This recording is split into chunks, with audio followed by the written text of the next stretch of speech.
لو رحت لوس أنجلوس اوعى تنزل في فندق اسمه سيسل، لأن حصل فيه أغرب حادثة ممكن تتخيلها. تعالى معايا هحكي لكم الحكاية. الحكاية ابتدت لما أغلب نزلاء فندق سيسل اشتكوا إن المية طعمها متغير وريحتها وحشة جدا، وبسرعة صيانة الفندق طلعوا السطح عشان يدوروا على السبب، واكتشفوا إن في بنت ميتة جوه خزان المية ومتحللة كمان. البنت دي كانت طالبة عمرها 21 سنة، وكانت بالفعل مختفية من أسبوعين وأهلها مبلغين عن اختفائها. ومع البحث اكتشفوا ان اخر ظهور ليها كان في الاسانسير، وكانت بتدوس بشكل عشوائي على الزراير لكن الاسانسير ما كانش بيستجيب. والغريب انها كانت بتتكلم مع حد مش موجود اصلا، والخوف كان باين عليها. بس الموضوع ما وقفش لحد هنا، لانهم لقوا الجثه بدون ملابس، وسطح الفندق محدش بيطلعوا غير الصيانه، وكمان الخزان كان في مكان عالي جدا، فاللي قتلها قدر يطلع ويرميها جواه ازاي؟ ولما محدش قدر يعرف سبب الوفاه اتقفلت القضيه على انها انهاء حياه نتيجه مرض نفسي، وللسبب ده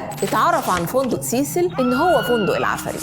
وما تنساش ما تسيبش السر في البير، طلع السر من البير واعمل شير كتير.